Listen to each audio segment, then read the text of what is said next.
हरे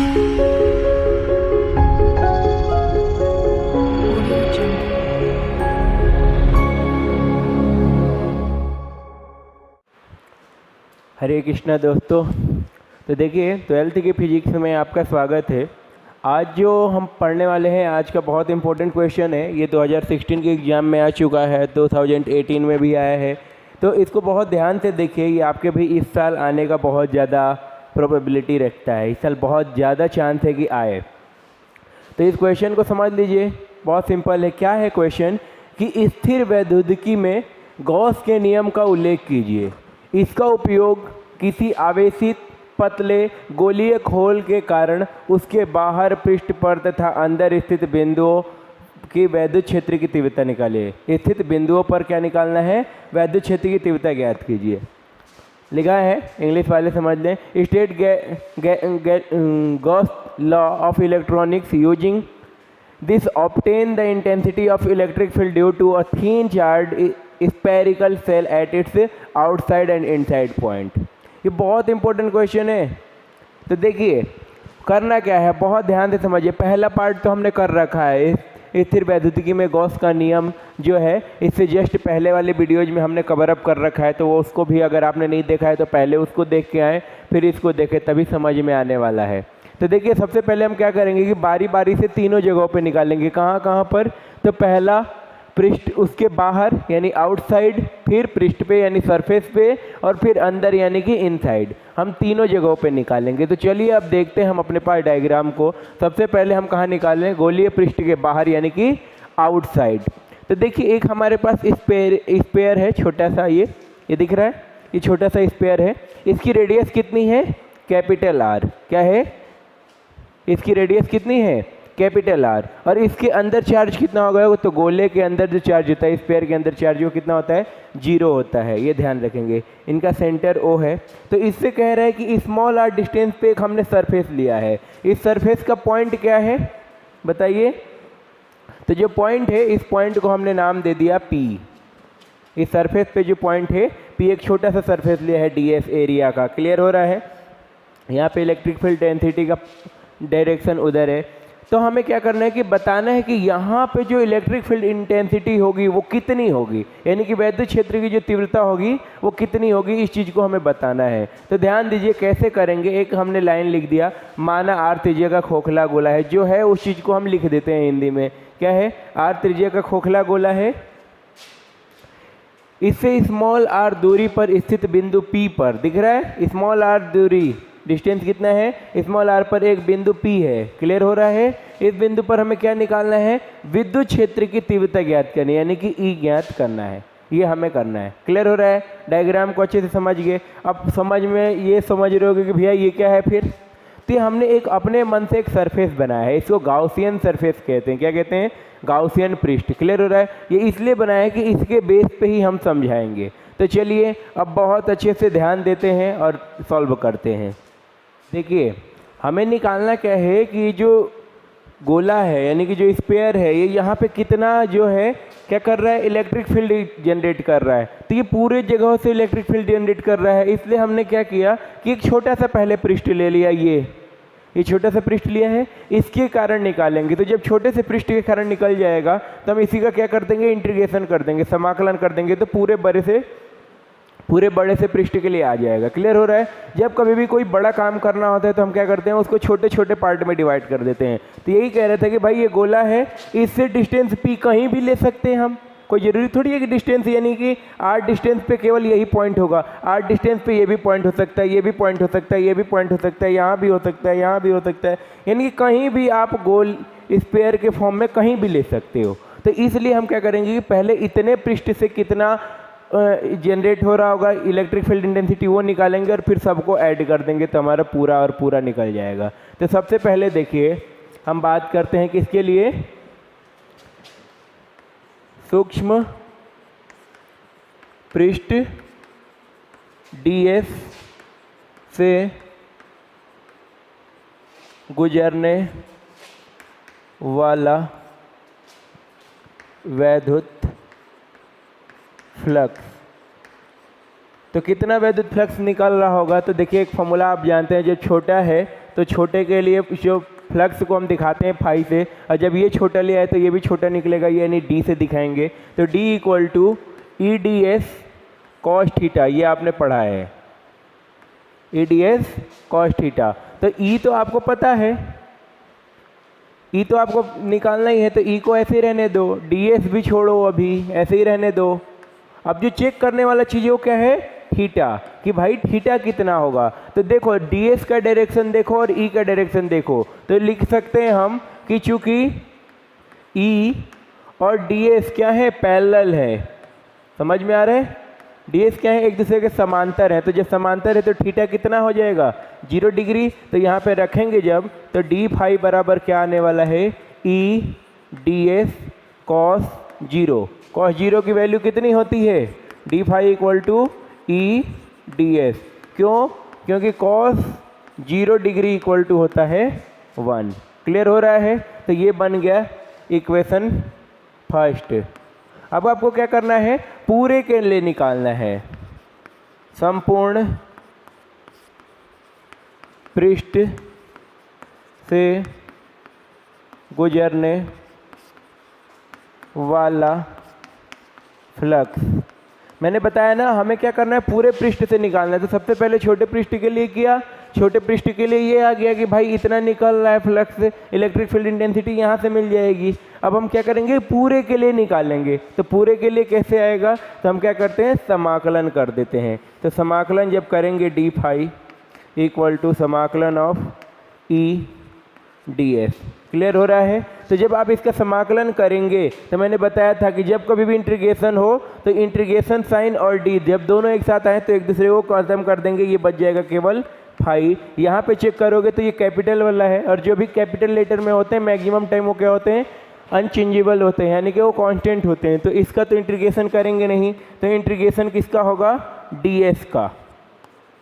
तो डीएस का इंटीग्रेशन कितना आने वाला है, अगर ध्यान से आप समझेंगे तो आपको पता चलेगा कि 4 पाई आर स्क्वायर। अब ये सोचने वाली बात है कि ऐसा क्यों हुआ, क्योंकि डीएस क्या है, एक छोटा सा पार्ट है इस स्फीयर का, है ना, एक छोटा सा पार्ट है इस गोले का। तो अगर पूरा पार्ट लोगे तो हम गोले का क्या लेंगे, क्षेत्रफल ही तो लेंगे। तो गोले का क्षेत्रफल कितना होता है, DS equal to 4 pi R square. क्यों, क्योंकि क्षेत्रफल कितना होता है, एरिया ऑफ, यानी कि गोले का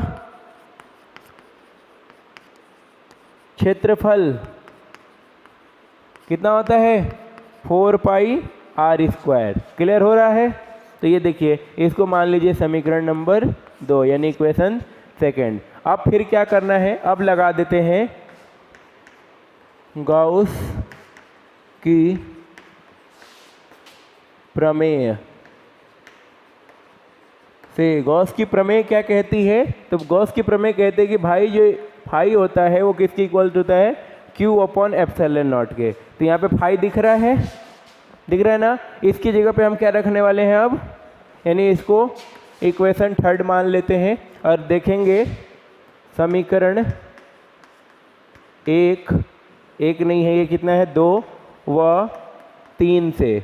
तो समीकरण 2 और 3 को आप जब सॉल्व करोगे तो क्या आ जाएगा, देखिए सॉल्व करते हैं समीकरण 2 और 3 को सॉल्व करके देखिए क्या आने वाला है।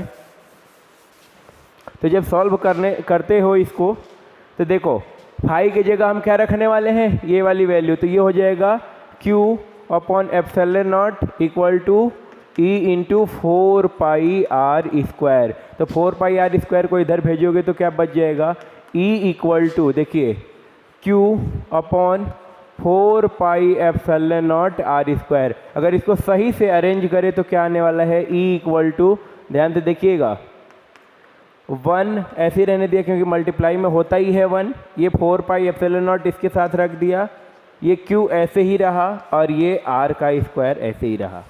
क्लियर हो रहा है। तो ये आ जाता है गोले के बाहर। क्लियर हो रहा है। अभी हम देखेंगे गोले के पृष्ठ पर कितना आ रहा है। तो चलिए, तो देखिए कहाँ अब हमें निकालना है, दूसरा है कि हमें पृष्ठ पर निकालना है। पृष्ठ पर, कहाँ पर, एट सरफेस। तो देखिए अब क्या करेंगे, अगर हमें पृष्ठ पे निकालना है तो तो देखिए पहले तो दूर निकालना था तो स्मॉल आर ले रहे थे, यहाँ पर क्या करना है हमें पृष्ठ पे ही निकालना है। पृष्ठ ये है तो यहीं पे एक एरिया छोटा सा ले लेना है, इसी एरिया यानी ये हमने ले लिया ds, इसका भी डायरेक्शन ई का इधर ही होगा, हमें यहाँ पे निकालना है। तो यही वाला डिस्टेंस लोगे, ये डिस्टेंस को किससे दिखा रहे थे हम, आर से रिप्रेजेंट कर रहे थे। यहाँ पे चार्ज कितना था 0 और ये पॉइंट का नाम O था। क्लियर हो रहा है। तो अगर यहाँ पे इलेक्ट्रिक फील्ड इंटेंसिटी निकालनी है तो देखो हमने पहले बाहर निकाल रखी है, बाहर इतना आया है। अब जब यहाँ पे निकालते हो तो यहाँ पे देखने को आपको मिलेगा क्योंकि कैपिटल आर और स्मॉल आर इक्वल हो जा रहा है, दिख रहा है, small R equal to capital R. तो आप पूरा डेरिवेशन फिर से कर सकते हो, लेकिन यहाँ पे अगर आप सही चाहते हो, अगर कम मार्क्स का एग्जाम में है तो शॉर्टकट भी कर सकते हो कि इस फॉर्मूले को लगा दोगे, क्योंकि E इक्वल टू क्या होता है 1/4πε0 Q/r²। तो स्मॉल आर के जगह आपको क्या रख लेना है, कैपिटल आर। तो क्या आ जाएगा E इक्वल टू 1/4πε0 Q/R²। एक डेरिवेशन याद करो, बस आपको पूरा का पूरा क्लियर हो जाएगा। क्लियर हो रहा है पक्का। तो चलिए ध्यान दीजिए, पूरा डेरिवेशन फिर से करने की जरूरत नहीं है। आप जानते हो कि हमें पृष्ठ पे आ गए हैं, तो जब पृष्ठ पे आओगे यानी कि ये पॉइंट उठ के कहाँ आ गया, इस वाले पॉइंट पे, तो स्मॉल आर किसके इक्वल हो जाएगा, कैपिटल आर का। डेरिवेशन तो सेम वही रहेगा, कोई चेंज थोड़ी हुआ है। तो बस हमने क्या कर दिया, स्मॉल आर की जगह कैपिटल आर पुट कर दिया है। क्लियर हो रहा है। तो ऐसे आप करेंगे, ठीक है। चलिए आगे देखते हैं। ये जो तीसरा पूछ रहा था, वो तीसरा कहाँ पूछ रहा था कि भाई इनसाइड में कितना होगा, यानी गोले के अंदर। तो देखिए ये था इसका रेडियस, यहाँ से यहाँ तक, सॉरी ये था इसका सेंटर, यहाँ से यहाँ तक की डिस्टेंस रेडियस होती है।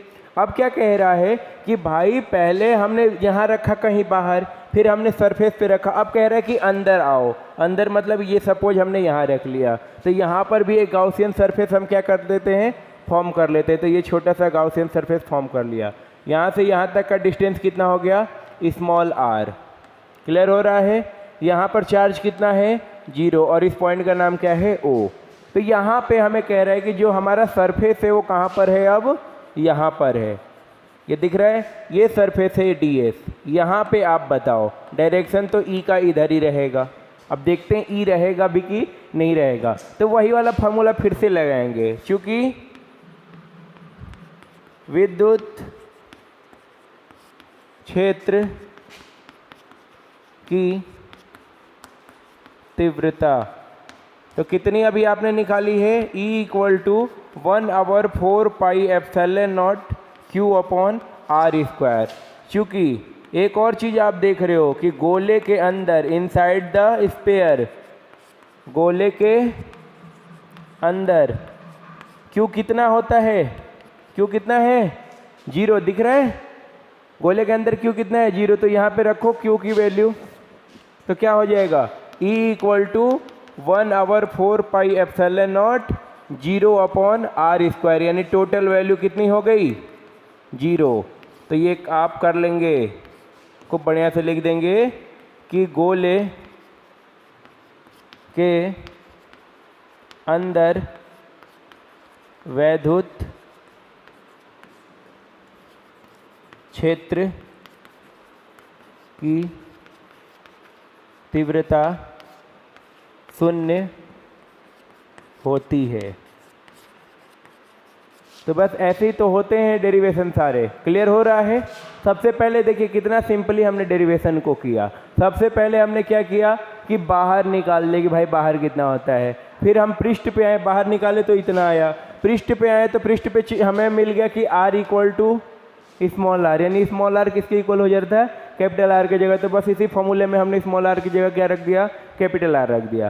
फिर जब कह रहा है इनसाइड करना है, तो इनसाइड में तो अगर गोले के अंदर जैसे ही घुसते हो तो वहाँ चार्ज तो 0 होता है, यानी कि वहाँ पे कोई आवेश ही नहीं है। तो जब आवेश नहीं है तो इलेक्ट्रिक फील्ड कहाँ से जनरेट होगा, तो हमने वही रख दिया, उसी फॉर्मूले में Q इक्वल टू 0 रख दिया, तो कुछ नहीं आया। हाँ, कभी अगर 5 नंबर या 5 नंबर का आ रहा है, ये मैंने बताया है 3 नंबर के अकॉर्डिंग, कि अगर 3 नंबर का आए तो ऐसे कर लो, 5 नंबर के अकॉर्डिंग आए तो फिर से दिखाओ ऐसे कि हम ये फॉर्मूला फाइंड आउट कर रहे हैं। क्लियर हो रहा है। यानी वही वाला डेरिवेशन का मेथड फॉलो करो और इसको क्या करो, यहाँ तक फिर से सॉल्व करो एक बार और तब ये वैल्यू पुट करना। क्लियर हो रहा है, जिससे कॉपी ज़्यादा भरेगी और आपका अच्छे स्कोर आ जाएंगे।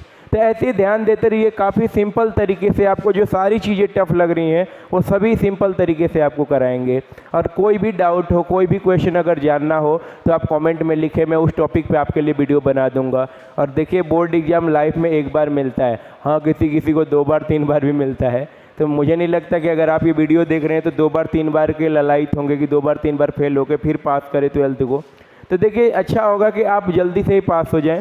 तो इसके लिए एक बार लाइफ में मिलना है बोर्ड एग्ज़ाम, और जितना स्कोर कर लेते हो लाइफ टाइम वही रहता है। तो इससे बढ़िया है कि आपके पास बहुत कम समय बचा है, मेहनत कीजिए और अच्छा स्कोर कीजिए। क्लियर हो रहा है? तो देखते रहिए हमारे वीडियोज़ को, पसंद आए तो लाइक कीजिए, शेयर कर सकते हैं, आप सब्सक्राइब कर सकते हैं। तब तक के लिए धन्यवाद। हरे कृष्णा, जय हिंद।